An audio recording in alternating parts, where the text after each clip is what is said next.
اس time جو سب سے زیادہ ہاٹ فیوریٹ سمجھے جا رہے ہیں علی امین گنڈاپور کی عمران خان اور بشرا بی بی کے ساتھ جو ایک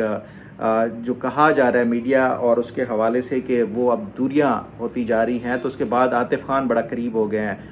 عمران خان کے، اور اسی عاطف خان کی جس کو عمران خان کے بڑا قریب سمجھا جا رہا ہے، اس کی ایک ملاقات ہوئی ہے اون چودھری کے ساتھ، اور اون چودھری آپ کو علم ہے کہ وہ ایک وقت میں عمران خان کے ساتھ سائے کی طرح ہوتے تھے۔ جب یہ بشرا بی بی کے ساتھ ملاقاتوں کا سلسلہ شروع ہوا تھا شادی سے پہلے بھی، تو اون چودھری ہمیشہ ان کے ساتھ ہوتے تھے، عمران خان کے ساتھ ہوتے تھے، اور ہر وقت غالباً وہ رہتے بھی ادھر ہی جہاں پہ عمران خان یہ بنی گالہ میں رہتے تھے، وہیں پہ کہیں رہتے تھے۔ تو اس بنیاد کے اوپر جو اون چودھری ہے وہ عمران خان کے بہت سارے رازوں کے جو ہے وہ رازدان بھی ہیں اور رازوں کے امین بھی ہیں۔ بہرحال یہ جو بشرا بی بی اور عمران خان کا عدت میں نکاح ہوا تھا، اور اس کو خاور مانیکا نے جو چیلنج کیا تھا، جس پہ اون چودھری کی طرف سے جو ایک گواہی دی گئی تھی، اور جس طرح ان کے جو عمران خان کے خلاف جو الزامات لگائے گئے تھے، تو اس کے بعد پی ٹی آئی اور عمران خان اور بشرا بی بی اور ان کی جو پی ٹی آئی کی قیادت ہے، ان کے دلوں میں یہ جو اون چودھری ہے اس کے لیے سخت نفرت، اور اس نفرت کا اظہار بارہا میڈیا پہ بھی ہم نے دیکھا، سوشل میڈیا کے اوپر بھی دیکھا ہم نے۔ تو اس بنیاد کے اوپر جو سب سے زیادہ ناپسندیدہ ترین شخصیت جو ہے وہ ڈکلیئر کر دیے گئے تھے پی ٹی آئی کی طرف سے اون چودھری۔ اب جو عاطف خان کی طرف سے یہ جو ملاقات ہوئی ہے اون چودھری کے ساتھ، گو کہ یہ کہا جا رہا ہے کہ وہ ایک واکنگ ٹریک کے اوپر یہاں پہ اسلام آباد کلب میں واک کرتے ہوئے ایک دوسرے کے ساتھ سلام دعا ہو گئی، تو اس کے بعد انہوں نے ایک دوسرے کے ساتھ 2-4 منٹ کھڑے ہو کے بات چیت کر لی، کسی نے چھپ کے یہ بنا لی، تصویر بنا لی۔ تو اس پہ پی ٹی آئی کے اندر جو اندرونی حلقے ہیں خاص طور کے اوپر، ان میں کافی بے چینی اور عاطف خان کو کافی برا بھلا کہا گیا، خاص طور پہ جو پی ٹی آئی کی لیڈرشپ ہے خیبر پختونخوا کی۔ اب یہ آبویس تھا کیونکہ یہاں پہ جو پی ٹی آئی کے اندر جو گروپ بندی ہے وہ ایک دوسرے کی نہ صرف یہ کہ جڑیں کاٹتے رہتے ہیں، بلکہ ایک دوسرے کے خلاف شکایتیں تک عمران خان کو لگاتے ہیں، اور یہ پہلی مرتبہ نہیں ہے۔ علی امین گنڈاپور کا جو راستے سے جو علی امین گنڈاپور کو ہٹانے کے حوالے سے تھا، وہ بھی اسی طرح کا ہی ایک شاخسانہ تھا۔ علی امین گنڈاپور کے خلاف یہ اس طرح کی شکایتیں کہ یہ اسٹیبلشمنٹ کے ساتھ ملے ہوئے ہیں، یہ جو ہے وہ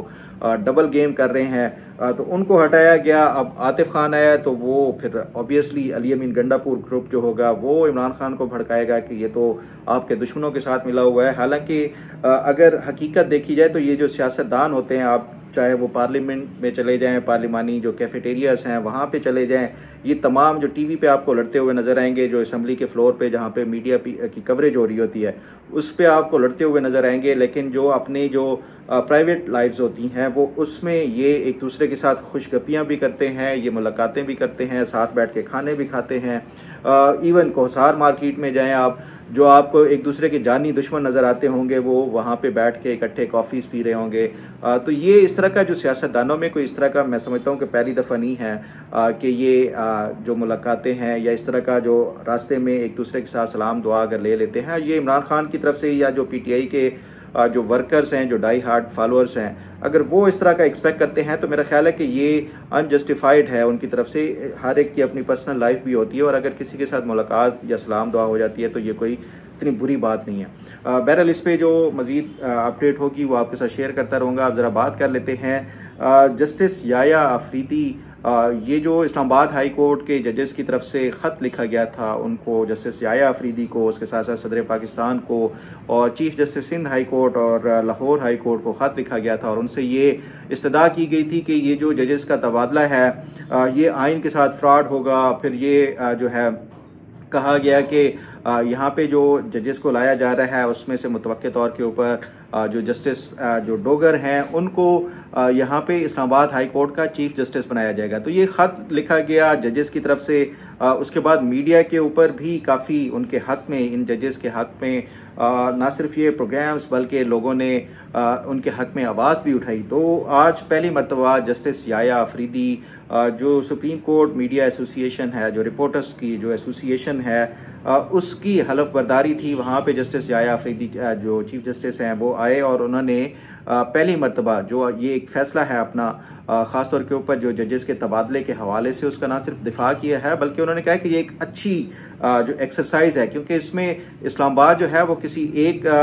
جو ایک نیشنلٹی یا ایک اس کے صوبے کے حوالے سے نہیں ہے، بلکہ اس میں تمام صوبوں کی نمائندگی ہونی چاہیے، وفاق کی علامت ہے۔ اب اس میں کیا برا ہے، وہ کہتے ہیں کہ یہاں پہ ہائی کورٹ میں ایک بلوچی بولنے والا شخص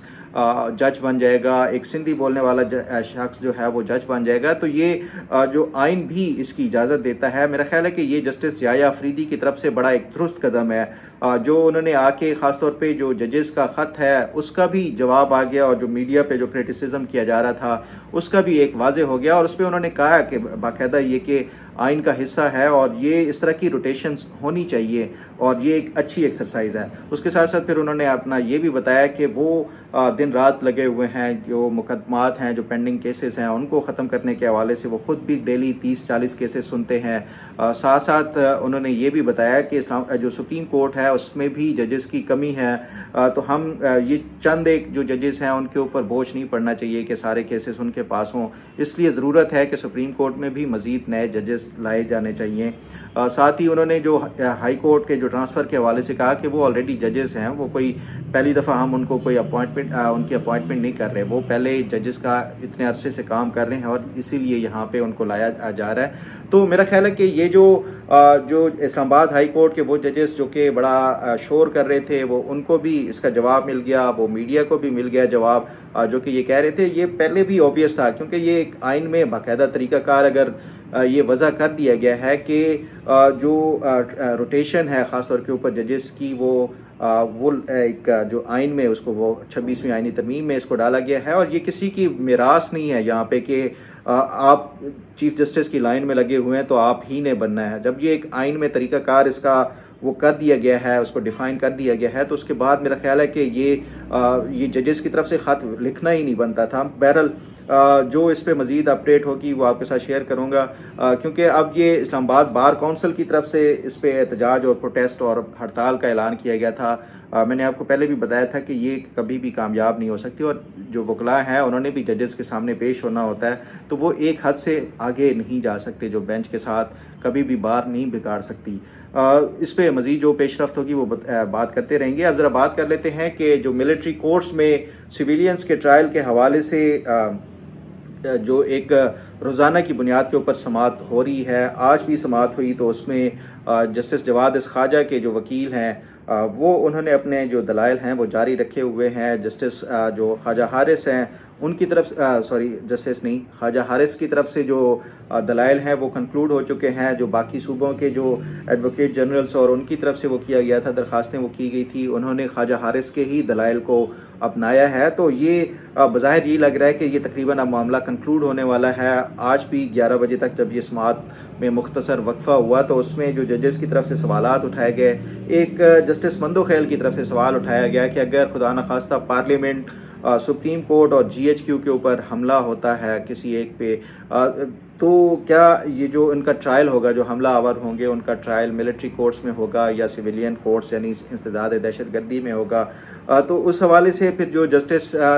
جو جواد خواجہ ہیں ان کے وکیل کی طرف سے خاص طور کے اوپر کہ انہوں نے یہ استدعا کی کہ خدارہ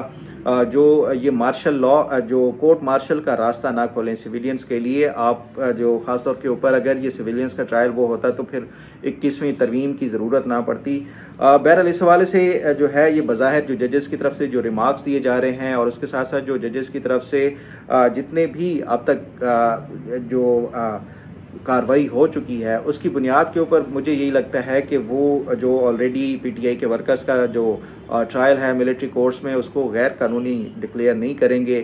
تاہم یہ ہو سکتا ہے کہ وہ کچھ پرنسپل سیٹ کر دیں گے، کچھ گائیڈ لائن سیٹ کر دیں گے کہ ان صورتحال میں اگر کوئی حملہ ہوتا ہے، کوئی دہشت گردی کا واقعہ ہوتا ہے یا کوئی پھر اس طرح احتجاج یا اس کی صورت میں ہوتا ہے، تو اس صورتحال میں کس صورت میں جو ہے وہ ملٹری کورٹس میں ٹرائل سویلینز کا ہو سکتا ہے۔ تو یہ ایک میرا خیال ہے کہ یہ آگے آنے کے لیے اور ہمیشہ کے لیے یہ کچھ پرنسپلز یا گائیڈ لائن سیٹ ہو جائیں گی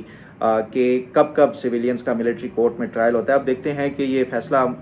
فائنلی فیصلہ جو ہے وہ کیا آتا ہے، اور کیا اس سے ایک سوال یہ بھی جڑا ہوا ہے کہ اگر یہ ملٹری کورٹ میں جو سویلینز ہیں ان کے ٹرائل کے حوالے سے یہ اجازت، کوئی مشروط اجازت مل جاتی ہے یعنی کہ اگر یہ کوئی GHQ کے اوپر حملہ ہوتا ہے تو پھر اس کو سویلین کا ٹرائل کیا جا سکتا ہے، یا ملٹری انسٹالیشن کے اوپر ہوتا ہے تو پھر سویلین کا ٹرائل اگر ہو سکتا ہے اس طرح، تو کیا یہ عمران خان کا ٹرائل ہوگا ملٹری کورٹ میں یا نہیں؟ تو بظاہر مجھے یہ لگتا ہے کہ ایون اگر یہ اجازت مل بھی جائے تو عمران خان کا ملٹری کورٹ میں ٹرائل نہیں کیا جائے گا، اور اس کی وجہ یہ ہے کہ انسداد دہشت گردی ہو یا جو سویلین عدالتیں ہیں، عمران خان کو چاہے جتنی سزا مل گئی ہے کبھی، چاہے وہ یہ عمر قید کی سزا ملی ہے، لیکن انٹرنیشنل ریئیکشن اس طرح نہیں آتا، کیونکہ یہ ایک جو کورٹ کا پروسیس ہوتا ہے اس کو پوری دنیا بھر کے ممالک جو ہیں وہ اس کا احترام کرتے ہیں، چاہے عمران خان کی طرف سے یا PTI کی طرف سے ہمیشہ یہ کہا جاتا رہا ہو کہ یہ ان کے سیاسی بنیادوں کے اوپر مقدمات ہیں، لیکن اس کے باوجود بھی کوئی ملک اس کے اوپر عدالتوں کے معاملات میں انٹرفیئر نہیں کرتے۔ لیکن اگر ملٹری کورٹ میں عمران خان کا ٹرائل ہوتا ہے اور ان کو کوئی سزا ہوتی ہے یا نہیں ہوتی، ایون ٹرائل بھی ہو جاتا ہے، تو اس بنیاد کے اوپر پاکستان کے اوپر میں سمجھتا ہوں کہ پریشر بھی آئے گا، کیونکہ اس سے پھر ایک جو تاثر ہے یا جو ایک امپریشن ہے وہ بڑھے گا کہ عمران خان کو پولیٹیکلی جو ہے وہ بنیادوں کے اوپر ایک تو مقدمات اور جو پرسیکیوشن کے حوالے سے یہ ایک امیج پڑے گا۔ تو اس لیے میرا خیال ہے کہ چاہے وہ سپریم کورٹ سے یہ اس کا مل بھی جائے، اس کے باوجود بھی عمران خان کا 9 مئی کے حوالے سے جو مقدمہ ہے وہ انسداد دہشت گردی کی ہی عدالت میں چلے گا، کیونکہ اس حوالے سے حکومت ہو یا اسٹیبلشمنٹ ہو وہ انٹرنیشنل جو پریشر ہے وہ اس کو نہیں فیس کرنا چاہے گی۔ بہرحال اس پہ جو مزید معلومات ہوں گی وہ آپ کے ساتھ شیئر کرتا رہوں گا۔ اب ذرا بات کر لیتے ہیں اینڈ پہ عمران ریاض کے حوالے سے۔ عمران ریاض نے کل 2 انٹرویوز دیے YouTube کے اوپر، جو جب سے یہ ان کے حوالے سے یہ خبر چلی ہے کہ وہ برطانیہ پہنچ گئے ہیں، اور پھر اس کے ساتھ ساتھ جو انہوں نے سوشل میڈیا کے اوپر بھی اپنا بتایا کہ کس طرح وہ مشکلات کے باوجود یہاں سے ملک چھوڑنے میں کامیاب ہوئے، اور اس کے بعد فائنلی وہ وہاں پہ پہنچے ہیں، برطانیہ پہنچے ہیں۔ انٹرویو جو دیا ہے انہوں نے، اس میں جو ویڈیو اگر دیکھیں تو اس میں پیچھے جہاں یہ بیٹھے ہیں تو ان کے پیچھے جو AC ایک نظر آ رہا ہے، جو سپلٹ AC ہے وہ نظر آ رہا ہے انٹرویو کے دوران۔ تو اس سے اگر دیکھیں، برطانیہ میں بھی کچھ عرصہ رہا ہوں، تو جب میں گیا تھا تو میں نے کبھی کوئی اس طرح برطانیہ میں